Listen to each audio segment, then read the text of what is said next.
Bonsoir à tous, très heureuse de vous retrouver en ce début de semaine. Voici le sommaire de ce lundi 25 avril et ce principal titre. Lendemain d'élection en France, Emmanuel Macron a été réélu avec plus de 58% des voix face à Marine Le Pen. À Monaco, il obtient 53,8%. Quelles leçons peut-on tirer de ce scrutin? Nous serons avec le politologue Pierre Bréchon. L'inauguration aujourd'hui du nouveau siège du GPSI, le groupe de protection, surveillance et intervention de la sûreté publique. Le focus info de ce journal sera consacré à la visite officielle du prince Albert II dans les Pouilles, dans le sud de l'Italie, où il a notamment visité des sites historiques Grimaldi de Monaco. Louis Chédid était sur la scène de l'auditorium Régnier 3 samedi soir pour participer à la 4e édition du concert Pousse la vie au profit de la Fondation Flavien. Nous l'entendrons dans ce journal. Sans oublier tous les résultats sportifs du week-end entre Formule 1, championnat du monde de VTT électrique et la belle et large victoire des basketteurs monégasques en Betclic Elite face à Foss. Ouvrons donc cette édition avec les résultats du scrutin présidentiel français. Emmanuel Macron l'a emporté face à Marine Le Pen. À Monaco, il a recueilli 1348 voix contre 1156 pour Marine Le Pen, soit 53,8% des suffrages contre 46,2%, un score plus faible qu'au niveau national français où il a été réélu avec plus de 58% des suffrages. L'abstention en principauté s'est établie à 50,2%. C'est en fin de semaine que l'on devrait connaître la composition du nouveau gouvernement et déjà tous les regards sont tournés vers les élections législatives les 12 et 19 juin prochains. Pour analyser les enseignements de ce scrutin, le politologue Pierre Bréchon est avec nous. Bonsoir. Bonsoir. Comment pourrions-nous qualifier cette victoire d'Emmanuel Macron hier soir?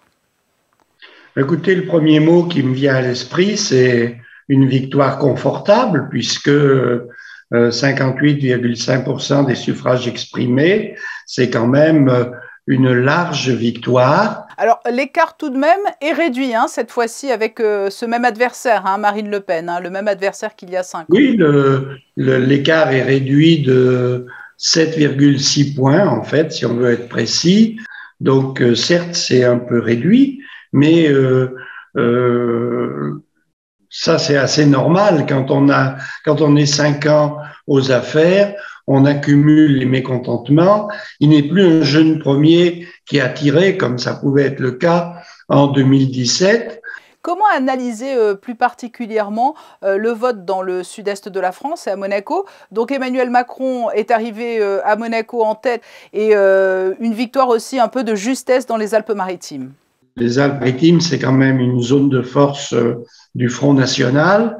Donc, dans ce contexte-là, Emmanuel Macron fait un peu moins bien que dans la plupart des autres régions françaises, parce que probablement il y a des reports de voix qui sont plus importants dans cette région pour Marine Le Pen et aussi probablement un peu plus d'électeurs du premier tour qui ne se sont pas mobilisés pour le second. Oui, d'ailleurs, les Alpes-Maritimes et Monaco font exception à la vague Marine Le Pen, surtout le littoral, effectivement, de la région PACA.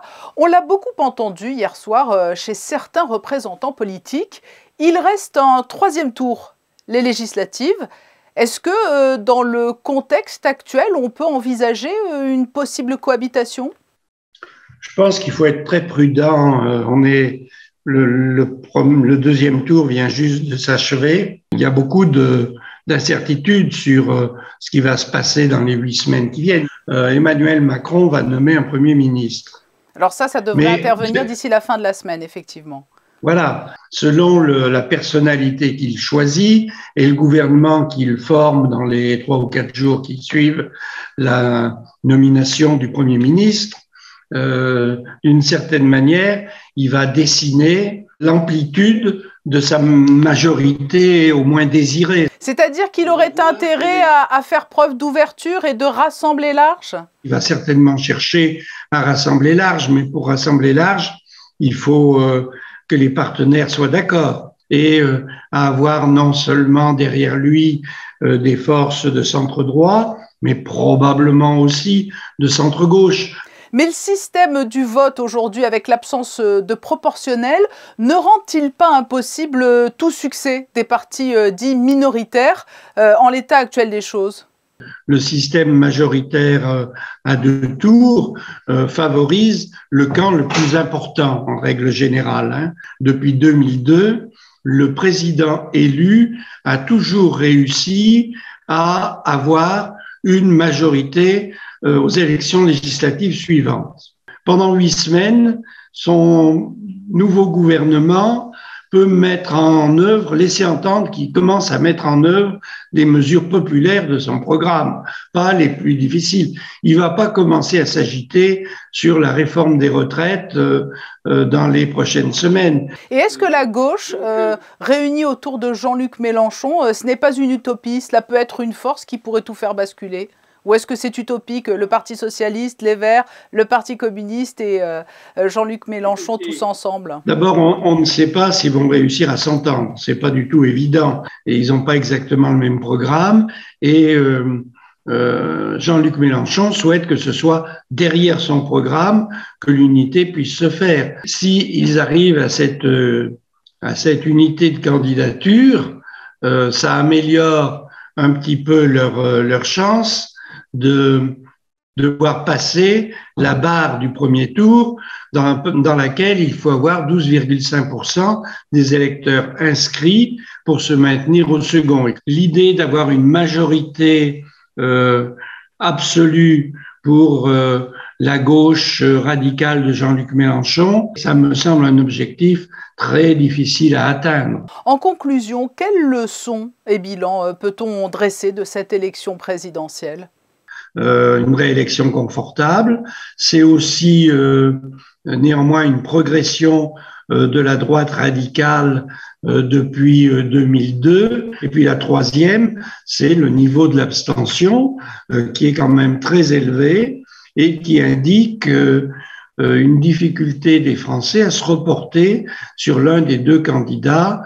Au fond, un certain nombre de Français qui n'aiment ni l'un ni l'autre ont du mal à choisir celui qui pourrait leur apparaître le moins mauvais. Merci pour cet éclairage au lendemain de la victoire d'Emmanuel Macron au second tour de l'élection présidentielle. Pierre Bréchon, merci. Merci à vous. Le GPSI a déménagé. Le groupe de protection, de surveillance et d'intervention, l'équivalent du RAID, dispose de nouveaux locaux et ils viennent d'être inaugurés par le prince Albert II aujourd'hui en fin de matinée. Et alors que nous célébrons cette année les 120 ans de la sûreté publique, le récit de Fabien Bonilla sur des images d'Alexa Vial. 230 mètres carrés répartis sur 3 étages. Voici les locaux que vient d'inaugurer le Prince Souverain dans la Villa Marcel, au 35 avenue de l'Annonciade. Ce sont les locaux depuis quelques mois destinés aux 29 membres du groupe de protection, de surveillance et d'intervention. Ces missions, elles sont variées. C'est ce groupe d'intervention de Monaco. Donc l'équivalent, on va dire que c'est le RAID. Mais bien évidemment, par rapport à Monaco, nous avons aussi d'autres missions qui sont des missions de voie publique généralistes, on va dire, qui consistent à sécuriser par nos compétences, peut-être de manière un peu plus poussée, la voie publique. Alors, nous sommes un groupe de 29, donc 28 plus un officier. Nous avons la chance en fait dans ce groupe d'avoir les démineurs, 3 démineurs. Nous avons aussi des moniteurs de tir, 3 moniteurs de tir. Le reste sont des opérateurs. Ce sont des personnes qui suivent un recrutement pour venir ici. Donc il y a des qualifications aux ouvertures de postes. Et donc après ils sont à demeure dans le groupe.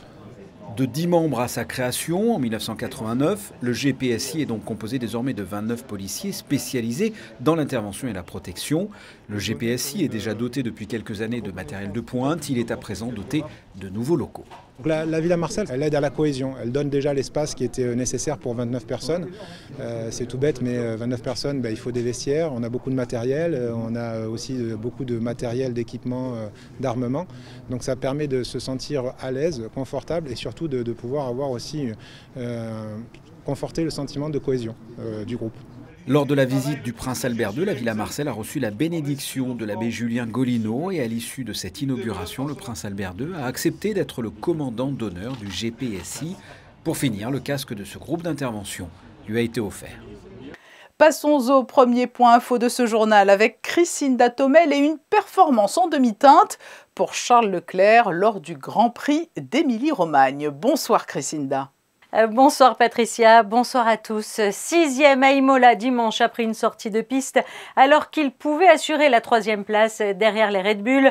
Charles Leclerc et sa Ferrari dit sans vouloir beaucoup d'avoir commis une faute en voulant aller trop vite. Nous pardonnons bien sûr au pilote monégasque qui depuis le début de la saison n'a pas fait beaucoup d'erreurs et assure de belles performances malgré tout à chaque course qu'il dispute. Prochain Grand Prix le 8 mai à Miami. Et puis retour sur la première étape du championnat du monde de VTT électrique ce week-end à Monaco, mais physiquement sur les pentes de Peille avec le soutien de la SMEG. Oui, une Coupe du monde de VTT électrique qui se déroulait sur 2 jours et qui a vu s'affronter de nombreux cyclistes.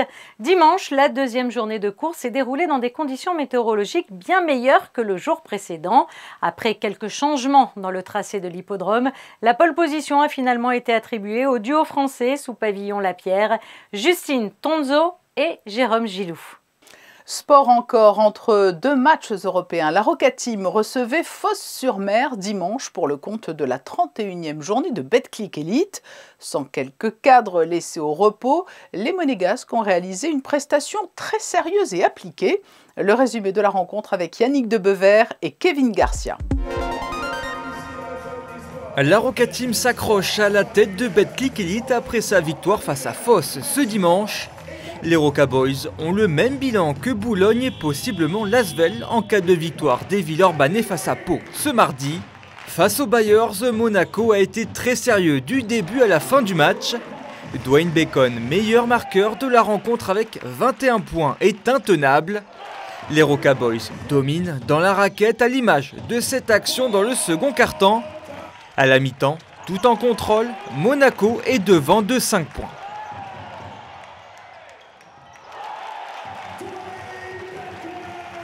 Au retour des vestiaires, la Roca Team donne un coup de massue aux Phocéens avec un 10-2. Ibrahima Falfay est excellent aussi bien en attaque qu'en défense et permet à la Roca Team d'accroître son avantage. Les Bayers sont dépassés, la Roca Team ne baisse pas en intensité et s'assure un dernier quart-temps tranquille. Les joueurs se font plaisir à l'image de Dante Hall en alley-oop, Jerry Boulsielé sur un long 2 points, ou encore le jeune Jordan Ratton qui marque quelques secondes après son entrée en jeu. C'est le joueur du match, Falfay, 13 points, 12 rebonds, qui conclut ce match en apothéose, 93-66 pour la Roca Team. Aujourd'hui, c'était pas une match facile au début. Après, on a fait le rythme avec le coach. Il y en a qui ont bien joué et les autres, ils ont un repos. Donc, à chaque fois qu'on doit bien jouer pour garder le même rythme. Là, ça nous reste encore 2 matchs. Semaine prochaine, on doit concentrer sur ça et oublier ce match. More satisfied, apart the win, like that we could use, like also some other guys, who are helping the team, like in a big level. It's good, like again, winning and staying focused, like especially in this kind of game when you already win before you start to play. C'est avec le goût du travail bien fait que la Roca Team peut désormais se préparer à recevoir l'Olympiakos pour les matchs 3 et 4 du premier tour des playoffs d'Euroleague. Rendez-vous mercredi et vendredi à 21h. Bien évidemment, il faudra aller salle Gaston Médecin pour encourager la Roca Team mercredi et vendredi. Mais vous savez aussi que vous pourrez suivre ces 2 rencontres possiblement capitales pour la suite de l'aventure de la Roca Team en Euroleague en direct sur Monaco Info. Ils sont jeunes et décident de s'engager pour les plus vulnérables, l'expérience d'une vie. Le corps des volontaires internationaux de Monaco a vu le jour en 2007 et depuis cette date, 60 VIM ont été en poste à travers le monde. Une occasion unique pour se forger une expérience dans le domaine de l'humanitaire notamment. Le responsable du programme des VIM est notre deuxième invité. Bonsoir Bastien Niquez. Bonsoir. Qu'est-ce qu'un VIM, un volontaire international de Monaco, pour ceux qui l'ignoreraient? Alors un volontaire international de Monaco, c'est un jeune qui s'engage pour réaliser une mission de solidarité internationale pour une durée d'1 an ou 3 ans auprès d'un de nos partenaires qui peut intervenir dans les domaines de la santé, de l'éducation, de la sécurité alimentaire ou de l'insertion socio-économique des populations défavorisées dans les pays où nous pouvons intervenir. Quelles sont les conditions à remplir pour pouvoir candidater? Avoir au minimum 21 ans, au maximum 35 ans et justifier d'une année d'expérience professionnelle, sachant que les stages sont valorisés. Il y a régulièrement des offres de candidature qui sont publiées? Oui, régulièrement. Dans l'année, nous recrutons environ, en moyenne, 5-6 volontaires chaque année. Et alors aujourd'hui, combien y a-t-il de volontaires internationaux de Monaco à travers le monde en poste? Nous avons une dizaine de volontaires en permanence sur le terrain. Et depuis la création du programme en 2007, ce sont 60 jeunes que nous avons envoyés sur le terrain pour réaliser donc une mission de solidarité internationale. Et dans quelle zone du monde, alors justement, les envoyez-vous? Alors ce sont les zones d'intervention de la coopération internationale, mais on peut peut-être les rappeler? Essentiellement en Afrique, Tunisie, Maroc, Mauritanie, Sénégal, Madagascar, plus le Liban en Méditerranée. Voilà les pays où aujourd'hui nous envoyons des volontaires. Alors vous l'avez dit, le champ d'intervention est très vaste, mais quel est leur rôle plus particulièrement sur le terrain? Cela peut être très divers. Est-ce que l'on peut avoir quelques exemples de VIM actuellement en poste et pour quelle mission? On recrute systématiquement sur un profil de poste spécifique qui précise les qualifications qui sont requises pour la mission. Ça peut être une mission de chargé de projet. Ça peut être une mission d'appui sur des tâches transversales comme la communication, la gestion des partenaires, la recherche de financement, mais aussi également sur des postes plus pointus, comme par exemple ergothérapeute, éducateur spécialisé ou animateur ou même médiatrice familiale, sociale. Alors il y a toujours bien évidemment des risques possibles selon les terrains d'intervention. Comment garantissez-vous la sécurité de ces jeunes volontaires? Nous envoyons des volontaires dans les pays où les conditions de sécurité sont jugées satisfaisantes. Et puis nous assurons un suivi régulier de chacun des volontaires. Et puis nous avons également aussi un prestataire, une société spécialisée sur les questions de sécurité qui peut à la fois tenir une veille de sécurité dans les pays où nous intervenons. Pour chaque volontaire, nous souscrivons une assurance rapatriement, que ce soit pour des situations de crise ou pour des raisons de santé. Vous avez pour la plupart des volontaires internationaux qui ont suivi des cursus d'études supérieures. Quel est leur profil? Pour beaucoup maintenant ont suivi des masters dans le domaine de l'action humanitaire, du droit international, mais après ça va être variable. On peut recruter sur des profils très différents. Et l'un des avantages du milieu de la coopération au développement et de la solidarité internationale, c'est que c'est un milieu dans lequel on peut travailler sur plusieurs secteurs, que ce soit l'éducation, la santé, la sécurité alimentaire, l'emploi, et donc où on fait appel à des profils qui peuvent être très variés et très différents. Et ensuite, que deviennent-ils, ces volontaires internationaux? Ça dépend des personnes. Pour beaucoup, pour la majorité, cette première expérience confirme leur souhait de travailler dans le domaine de l'aide au développement ou de l'humanitaire, et ils peuvent, à la suite du volontariat, intégrer une ONG et faire carrière dans l'aide au développement ou l'humanitaire. Et est-ce qu'il y aura en conclusion tout prochainement de nouveaux appels à candidature? Oui, nous en avons en ce moment qui sont en cours, et puis il y en aura d'autres d'ici la fin de l'année. Merci Bastien Niquez d'avoir répondu à notre invitation pour nous présenter ce corps des volontaires internationaux de Monaco. Merci à vous. La 4e édition du concert Pousse la vie, organisé par la Fondation Flavien, s'est tenue samedi soir à l'auditorium Régnier 3. Et cette année encore, l'affiche était belle et la musique particulièrement bonne, avec toujours un invité de marque, comme vous allez pouvoir le découvrir dans ce reportage. Fidèle à la cause portée par la Fondation Flavien, le compositeur Yvan Cassard a donné une nouvelle fois le la du concert Pousse la vie. Et dans son sillage, comme chaque année, il est venu avec un musicien hors pair, un artiste avec lequel il collabore et a préparé un album de reprise, Louis Chédid, heureux de pouvoir contribuer ainsi à la lutte contre les cancers pédiatriques tout en proposant au public un avant-goût de son nouvel album. En fait, ça faisait longtemps que j'avais envie de faire vraiment un album de mes chansons connues et de les mettre dans une espèce d'écrin comme ça, vraiment très très dépouillé. Et c'est vrai qu'avec Yvan, on se connaît depuis longtemps et on a eu plusieurs envies de projets ensemble, etc. Et celui-là nous a vraiment réunis d'une manière artistique très très puissante, tous les deux. Un baiser, rien qu'un seul. Aux plus belles et célèbres chansons de Louis Chédid a suivi un best-of de tubes choisis et interprétés par le groupe Call Me Winston.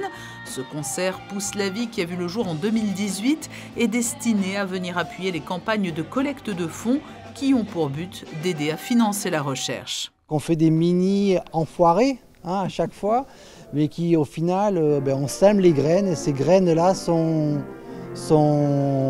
importantes. Les bénéfices iront à notre moteur qui est la recherche scientifique. C'est important puisqu'on arrive au bout maintenant. On est en phase de construction de l'essai clinique et on a hâte de pouvoir accueillir les premiers enfants dans cet essai qui est aussi à un coût. Donc tout ne se fait pas malheureusement d'un claquement de doigts.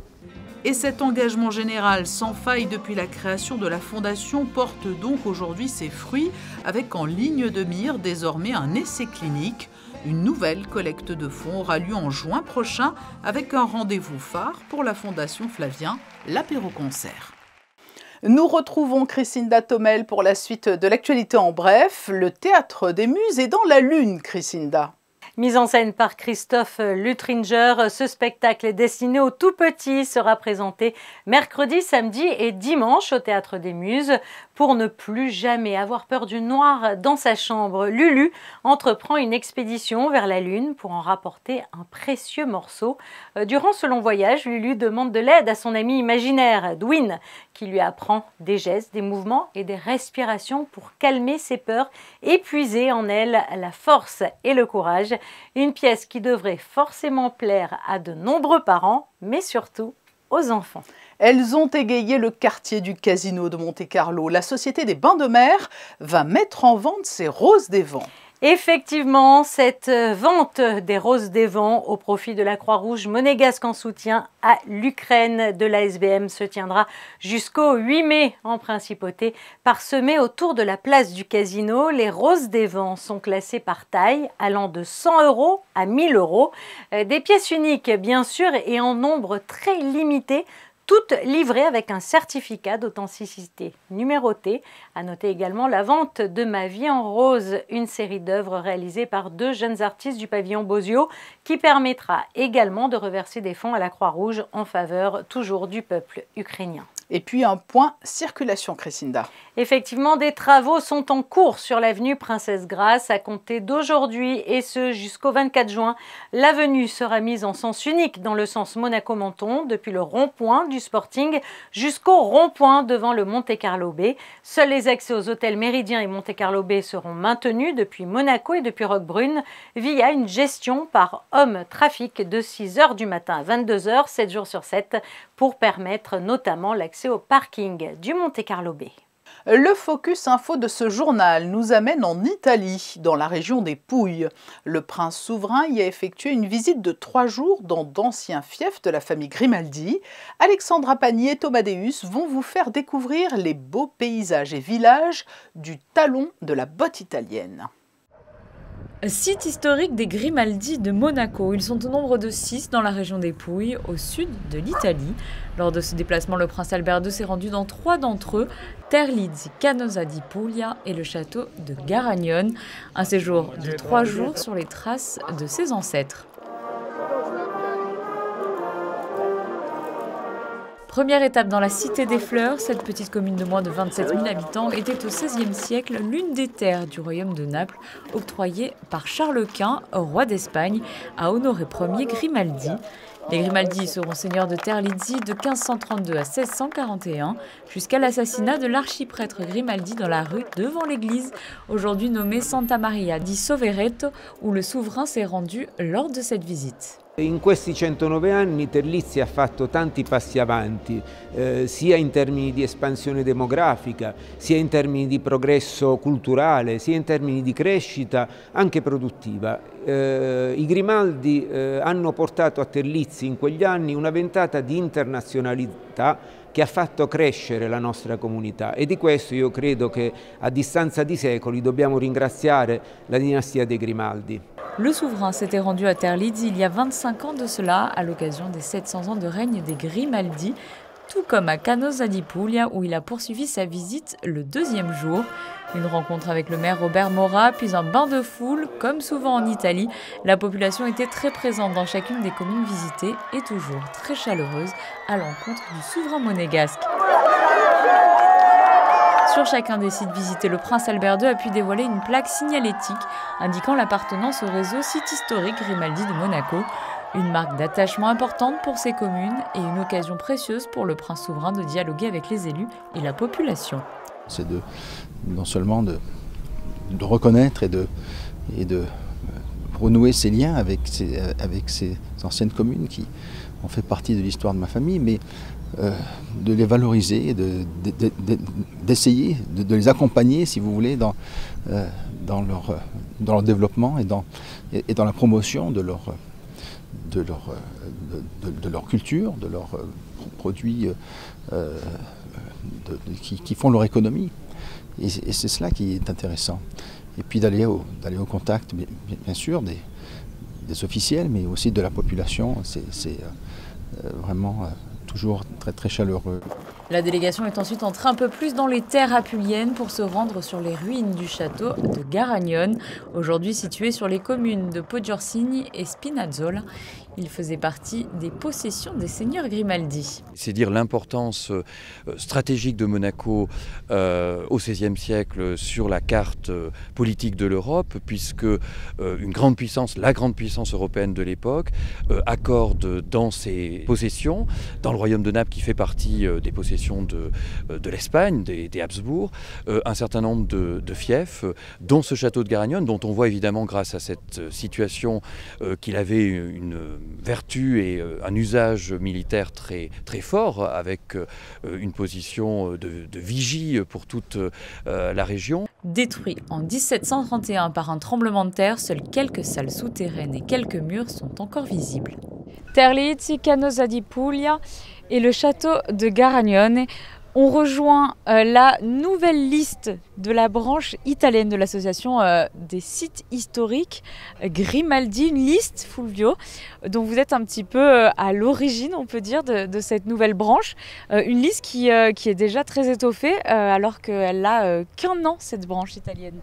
Sì, nel 2021, lo scorso anno, è nata questa nuova branche italiana, quindi si è staccata dalla sezione francese, perché il numero dei comuni aderenti sta sempre crescendo di più. Oggi sono 24 comuni, sono in Liguria, in Emilia Romagna, in Puglia, dove siamo stati in questi giorni, in Calabria e in Sicilia. È un bellissimo rapporto di vicinanza verso la famiglia Grimaldi, quindi il Principato di Monaco, che dà sicuramente lustro anche ai comuni stessi che possono, attraverso il Principato, promuovere i propri territori, i propri prodotti agroalimentari. Le prince souverain est attaché à rencontrer les populations de ses anciens fiefs. À l'occasion de ce déplacement, il a annoncé sa volonté de fédérer davantage encore les anciens fiefs Grimaldi, aussi bien en France qu'en Italie. Cette visite des sites historiques dans les Pouilles se conclura en octobre prochain avec Ripa Candida et Monteverde. Vous venez donc de découvrir 3 fiefs de la famille Grimaldi dans les Pouilles dans ce Focus Info. Nous consacrerons plus largement un magazine tout prochainement sur Monaco Info à l'intégralité de ce déplacement. Et sachez qu'après cette étape dans les Pouilles, le prince souverain s'est rendu à Gênes. Nous y reviendrons dans notre édition de 19 h mardi. Ce journal ne serait pas tout à fait complet sans les prévisions météo pour la journée de mardi, Christine Datomel. Mardi, du brouillard tout au long de la journée, un temps très nuageux, le ciel restant couvert, le soleil n'arrivant pas à s'imposer malgré une légère brise. Côté température, comptez 11 degrés pour les minimales et 17 pour les maximales. Le soleil se lèvera à 6h28 et se couchera à 20h27. Demain, nous fêterons les Halida. Merci Christinda, ainsi se referme cette édition. Nous vous retrouverons demain à 19h pour un nouveau journal. Et pour nous quitter, cette jolie série de photos signée Michael Alési avec ses roses des vents installées en extérieur par la Société des Bains de Mer et qui vont être mises en vente pour la bonne cause. Je vous souhaite une belle et douce soirée. À demain.